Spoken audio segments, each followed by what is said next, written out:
What if the very things you do without thinking are quietly stealing years from your life?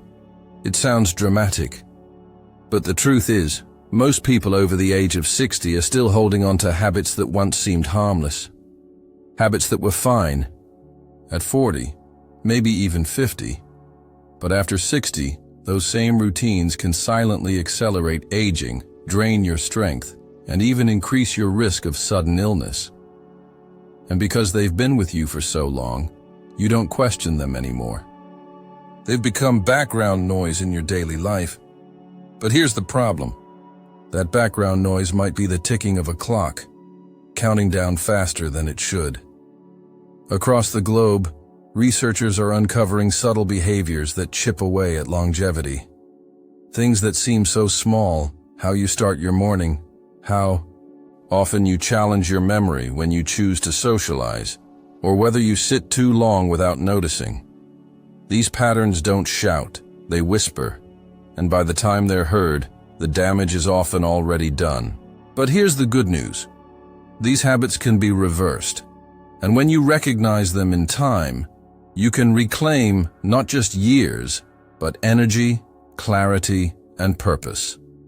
This video will expose 6 of the most dangerous patterns that seniors fall into, without realizing, each one based on behavioral studies, medical findings, and years of geriatric observation. We'll walk you through real examples, 2 lives, 2 choices, 2 very different outcomes. You'll see how small daily habits can lead either to strength and independence or to decline and regret. And by the end, you'll be able to tell the difference for yourself and choose which path you want to walk. So stay with us, because this might just change how you live the next 20 years of your life. Let's start with something many people overlook: how you begin your day. At first glance, it doesn't seem like a big deal. You wake up when you feel like it, maybe make some coffee, watch the news, and ease into the morning. No rush, no pressure. But here's what decades of sleep and brain research tell us. The first hour of your day has a ripple effect on every system in your body, especially after 60. When you wake up without structure, without purpose, it sends a signal to your brain that there's no urgency, no challenge, no goal. Over time, this slows down your internal clock, disrupts your hormone cycles, and reduces mental sharpness.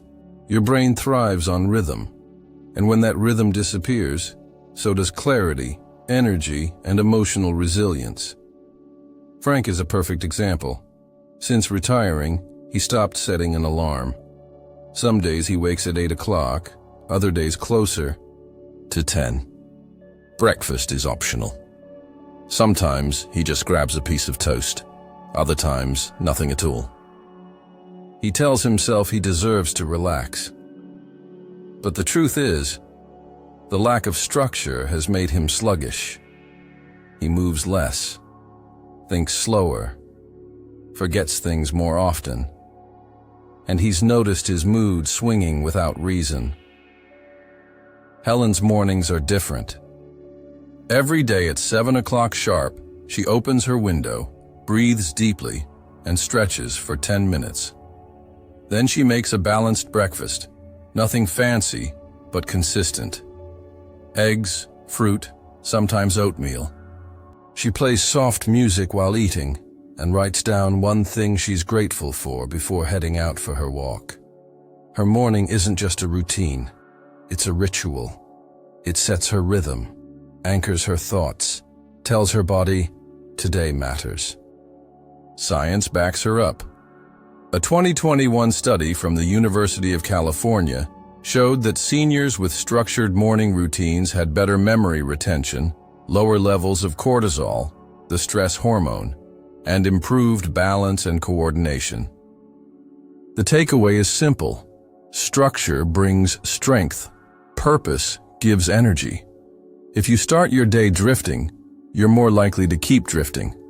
But when you wake with intention, even if it's just stretching and a real breakfast, you tell your body and brain to stay alive, stay engaged, and stay ready. Now, moving to the second factor that silently affects longevity, the absence of conversation. Silence can be peaceful, healing even, but prolonged silence, especially when it replaces meaningful interaction, becomes something else entirely. It becomes isolation, and isolation, according to researchers at Harvard and the National Institute on Aging, is as harmful to health as smoking 15 cigarettes a day. Frank didn't always keep to himself. In his younger years, he was the one telling jokes at the barbecue, the one who called his brother every weekend.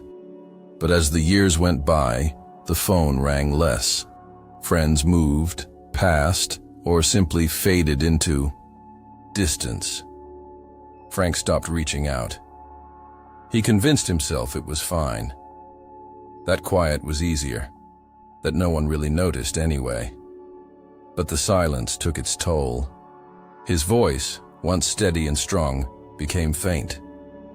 His thoughts started looping, repeating, memories instead of forming new ones. His doctor recently mentioned mild cognitive decline. Frank didn't argue. Deep down, he had felt the change. He just never connected it to being alone. Helen took a different path. After her husband died, she made a decision, one that felt unnatural at first. She reached out more, not less.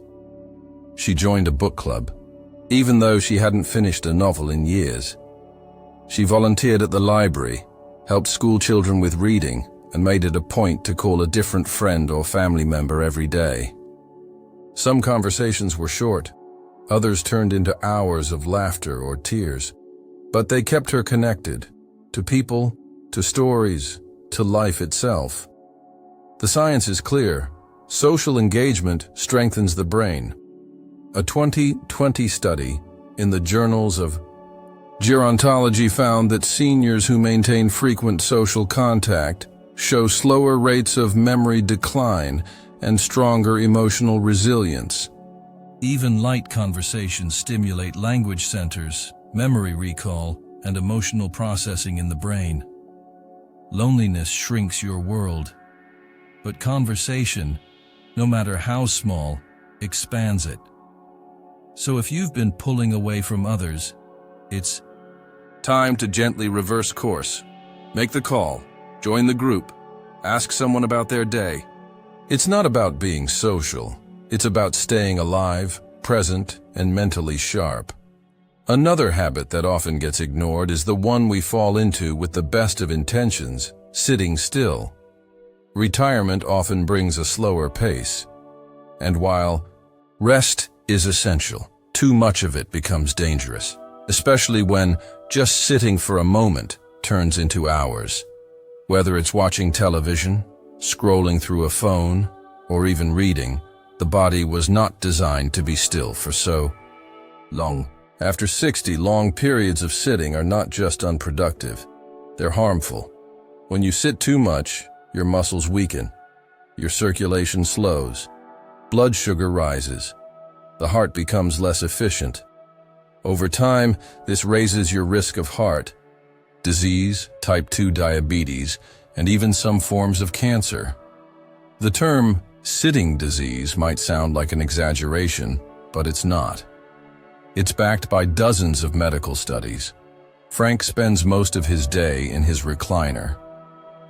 He watches the news, then a movie, then another. He tells himself he'll go for a walk later, but often, later never comes. When he does move, it's short and stiff. He gets winded walking up the stairs. His doctor recently increased his blood pressure medication. He wonders if this is just aging, but it's not. It's inertia.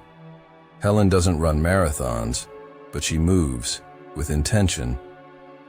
She stands while reading the paper. She stretches while waiting for her tea to steep. She walks to the store even if she doesn't need much. And every afternoon she takes a brisk 10-minute walk around the block, rain or shine.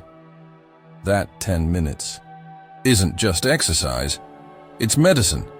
A study published in the British Journal of Sports Medicine found that just breaking up long sitting sessions with light movement every 30 minutes significantly improves blood sugar control and reduces inflammation in older adults. It's not about hitting the gym, it's about interrupting the stillness. Movement tells the body, you're still needed. Sitting for hours tells it, you're shutting down. So get up, stand while talking on the phone, walk around.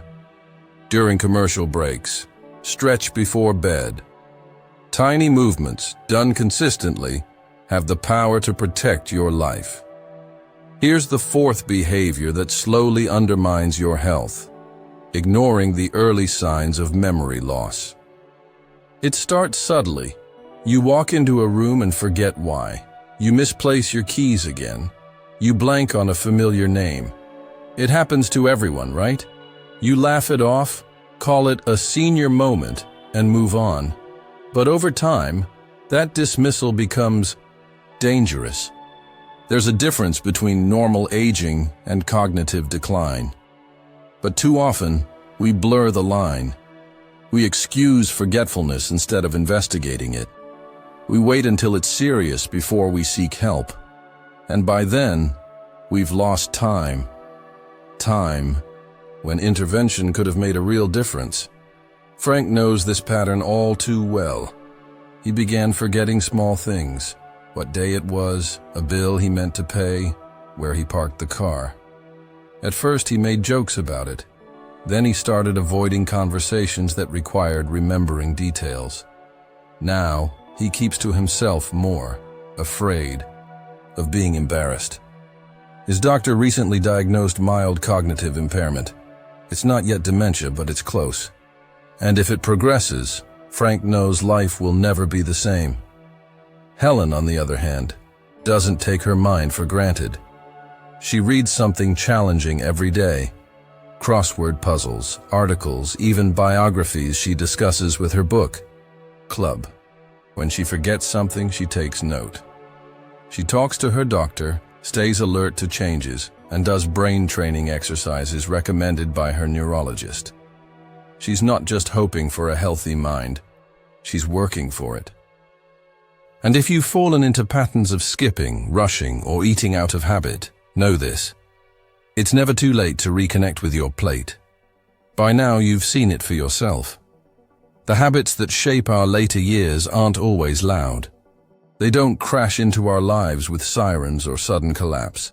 They creep in quietly, through routines that feel comfortable, patterns we stop questioning, and choices we no longer notice we're making.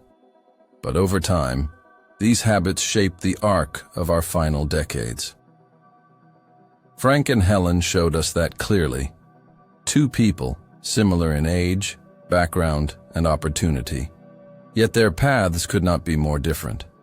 One life slowly closing in, held back by inertia, isolation, and unexamined routines. The other quietly expanding, fueled by intention, connection, and self-awareness. And the truth is, most of us are somewhere in between. Not quite as lost as Frank. Not yet as active as Helen. But here's the good news. We can choose. At any point, at any age, we can decide to look closer, to get up earlier, to move more, to call someone, to ask questions, to eat with care, to feel again. Longevity isn't about luck, it's about momentum. Every small act of intention builds it, and every habit you change, no matter how late, sends a message to your body and brain. We're still in this. So if something in this video stirred you, let that be your signal. Don't wait for a crisis. Don't wait for the next checkup or the next birthday. Start now. With your mornings, with your movement, with your meals, with your mind. You don't need to become someone else. You just need to become someone awake. Comment below with what habit you're ready to change. Like this video if it spoke to you. Subscribe if you want more content that honors your health and your years. And if you never want to miss another message like this, make sure to turn on the bell, because your time still matters, and you're not done yet. Scientific studies from institutions like the Mayo Clinic show that early detection of memory issues, paired with mental stimulation and lifestyle changes, can delay the onset of more serious decline by several years. And those years can mean everything: independence, clarity, and dignity. The brain, like any muscle, needs to be challenged. When you stop using it actively, it begins to shut down. But when you treat forgetfulness as a warning, not a punchline, you open the door to prevention, to care, and to control. So if you've noticed changes, or if someone close to you has, don't ignore them. Don't excuse them. Talk to a professional. Start a new habit that pushes your brain to stretch. It's not about fear. It's about fighting for the life you still want to live. As we move forward, there's a fifth pattern that deserves attention: emotional numbness. For many older adults, especially those who have lived through great loss or transition, feelings get buried. It becomes easier to avoid than to feel, to suppress rather than express, to smile politely and say, "I'm fine," even when something deep inside is quietly aching. But emotional numbness doesn't protect you. It wears you down. Silently, it increases your stress levels, raises your blood pressure, suppresses your immune system. Over time, that inner tension, unspoken and unprocessed, begins to reshape your health in ways most people never see coming. Frank has experienced more grief than he lets on. The death of his wife, the growing distance with his children, the sudden silence of his home. He tells himself he's moved on, but he hasn't. He avoids thinking about it. He avoids talking about it. And as a result, his world feels muted. He's not angry, not sad, just numb. And lately, his appetite has faded. His sleep is shallow. And sometimes his chest feels heavy, though tests show nothing's wrong. Helen has also known loss, but she made a promise to herself after her husband passed. She would not carry the pain alone. She started journaling, joined a support group, allowed herself to cry, to speak, to ask for help. She learned the language of emotion is not weakness, it's strength. And because of that, she remains emotionally alive. Not every day is easy, but every day is real. The link between emotional repression and chronic disease is well documented. A study from Carnegie Mellon University found that individuals who consistently suppress emotions are more likely to suffer from higher levels of inflammation, poorer immune response, and a greater risk of early mortality. It's not just what happens to you. It's what you allow yourself to feel. And when you give yourself permission to feel, to process, to express, you heal. Not all at once, but deeply. So check in with yourself. When was the last time you truly let yourself feel? What was inside? When did you last speak honestly about your grief, your fears, or even your joy? Finally, there's one last habit that might surprise you: eating without awareness. Food, for many, becomes automatic. A sandwich in front of the television.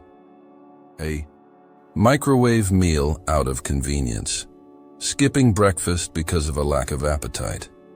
Eating not out of hunger, but out of boredom. These small, passive choices, repeated daily, shape the body in ways few realize. And for seniors, the consequences can be severe. As metabolism slows and nutrient absorption decreases with age, the body needs not just food, but the right food. Nutrients become medicine. Every bite either builds resilience or steals it. Frank's meals have changed over the years, not by choice, but by neglect. He often skips breakfast. Lunch is a quick frozen dinner or fast food. Dinner depends on whether he remembers to shop. He eats alone, rarely at the table. He says he's not really hungry, but the truth is food has lost meaning, and so has his energy. His muscles have thinned, his blood sugar fluctuates, and he's now borderline diabetic. Helen approaches food differently. She doesn't count calories obsessively or follow fads, but she eats with intention. A colorful plate, whole foods, small portions spread across the day. She invites neighbors over for Sunday soup or shares tea and toast with her granddaughter. She says grace, not for religion, but to pause and recognize nourishment as a gift. For her, meals are moments of care, not just fuel. According to a study published in the American Journal of Clinical Nutrition, older adults who eat mindfully and maintain balanced diets rich in fiber, protein, and healthy fats show lower rates of frailty and cognitive decline.